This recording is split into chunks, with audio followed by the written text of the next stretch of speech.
Philip Mantle is a long-standing UFO researcher and author from the UK. He was formerly the Director of Investigations for the British UFO Research Association and the MUFON representative for England.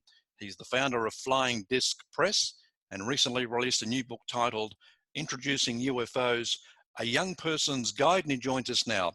Hi, Philip. Good evening, Dean. Nice to speak again. Same here. I was reading through the part of the book Introducing UFOs, and I thought, what a wonderful idea, going through, decade by decade with the major UFO incidents that happened during those decades, and you're targeting them towards a particular audience.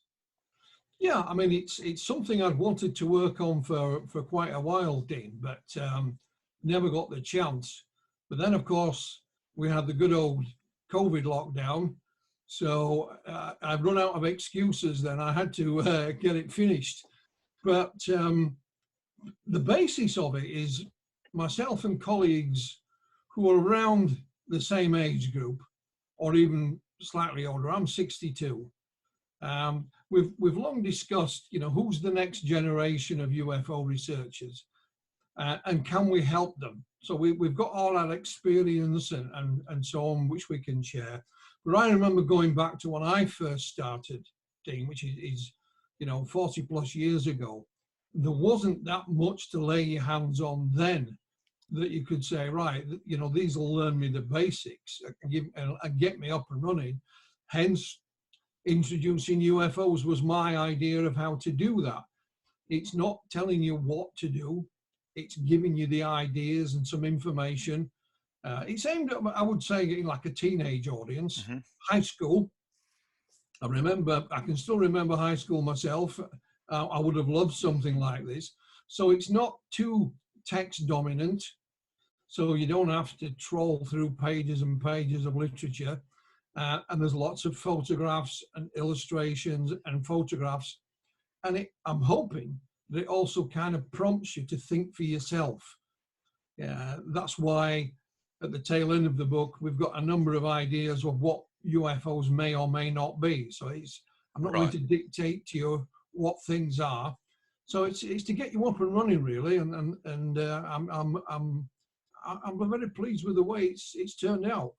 So give us an example, the way you've structured the book.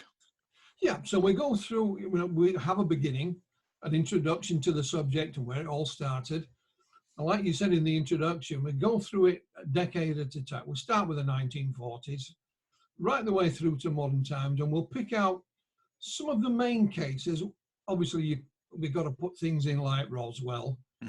But there's also a few cases that, in my opinion, have been forgotten about, even in mainstream ufology. For example, from your home country, the incident on the plains, the Nullarbor Plains with the family. And I remember that being a big story at the time.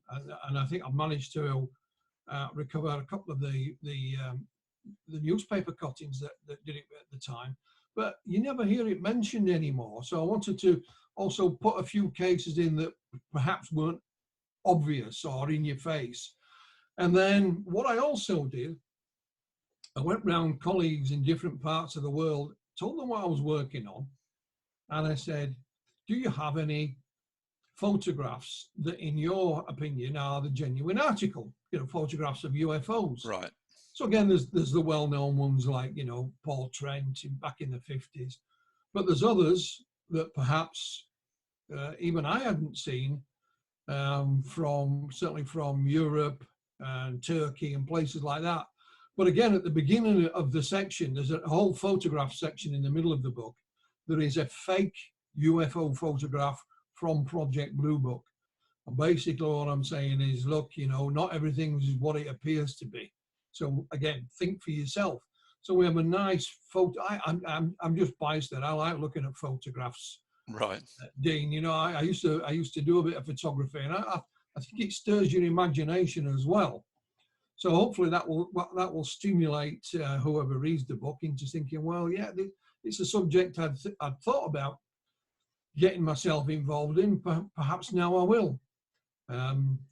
or then they might look at it and thinking, oh no, forget it. Right, right. Is there like a good cross section of like, I guess, standard UFO sightings, and then did you kind of cross over to the abduction area?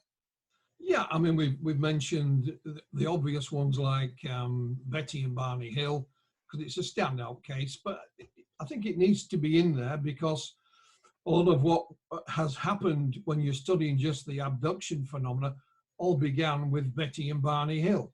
I was fortunate enough to correspond with Betty. I never managed to meet her in person, but we did the days when we used to write letters to each other, Dean, and she shared a few insights in her letters to me.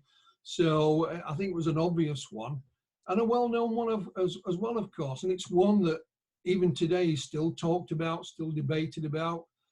A bit like Roswell. I mean, Roswell will never die. We'll continue to discuss it.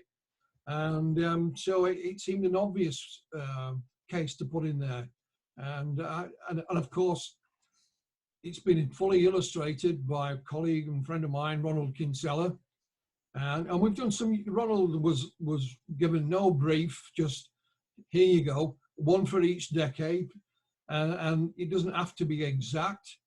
And I think you come up with some very original artwork that, again, what I hope will help stimulate the imagination. Yeah, yeah. Ronald, of course, he's a former experiencer himself, but he's also a very accomplished science fiction writer. Yes, and I'll be publishing a non-fiction book of Ronald's next year. So he seemed the kind of obvious choice as far as I was concerned. You know, he's experienced the phenomena firsthand. He is an artist and illustrator. So, you know, what better way to do it? And just give him a free hand and let him go. Illustrations and images, I think, are so important when putting together a UFO book because an image can tell someone a lot, not as it was actually happening, but people can make up in their own mind what can happen, and it kind of stimulates that part of the brain. Well, I don't know about you, Dean, but I remember they would say, you know, a picture paints 1,000 words. Yeah. When I was a lad, of course, there was no internet.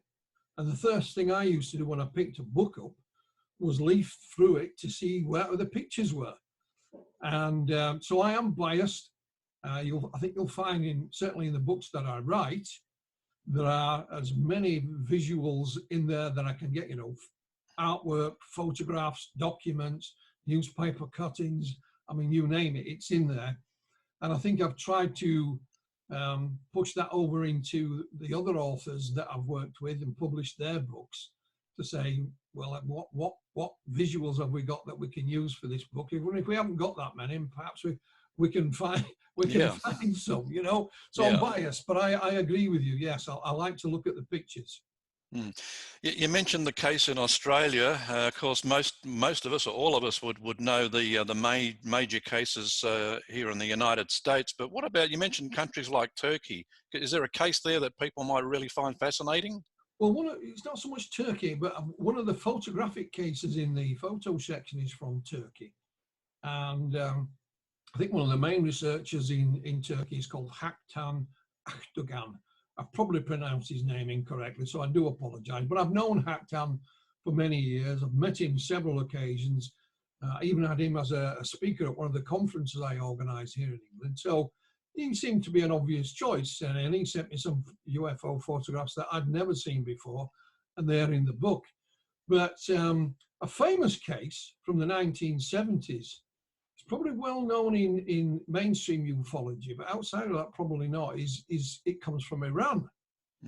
These were the days when the Shah still ruled Iran, and it was an Iranian jet fighter, and its interception of a UFO. I think he tried to fire on it, and all his instruments malfunctioned. And he actually watched this UFO even go down to land. And in recent times, the pilot, whose name escapes me, so you'll have to apologize, has even been interviewed in person, which is quite remarkable. But this was a top-line fighter jet at the time. You know, this wasn't a Sopwith Camel biplane held together by balsa wood and string. You know, it was top of the range. They were well trained, And of course, we have documentation about it as well from the United States. So you have first-hand eyewitness testimony, you have documents. So it really is a fascinating case. But Iran is not the kind of country we associate with UFO sightings. So the reason I put things like that in as well is to show the young people that UFOs are not only happening in your own backyard, it is a global phenomenon. Yeah. One section in the book is devoted to letting people know what to do when they see a UFO. So what kind of advice did you give there?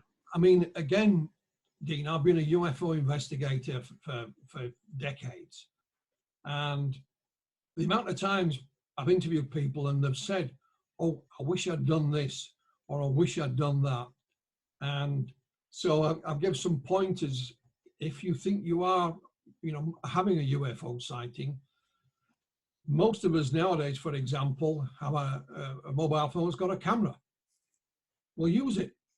Yeah. The amount of people I've spoken to, Dean, have said, oh, I had my camera, and I never thought to use it. That, if you've got some kind of visual aid, binoculars, use it. Note the time. That's always important, and how long the sighting lasts for. If there's anyone else around you, perhaps draw their attention to it as well, and say, excuse me, Mr. Bit, can you see that? What do you think it is? So all little pointers what to do, little simple things that any of us can do when we think we're making a UFO sighting. And they're not, rocket science, it's just straightforward, simple thing. The timing of it, remember where you were. So if I go to investigate the sighting, you can say I was stood exactly here and I looked over that building and it was 3:45 p.m. on whatever date. And this gentleman next to me, I happened to be at the bus stop or the train station. He too saw it, and I've got his name and his mobile phone number. So you can give him a ring as well. Just simple things like that.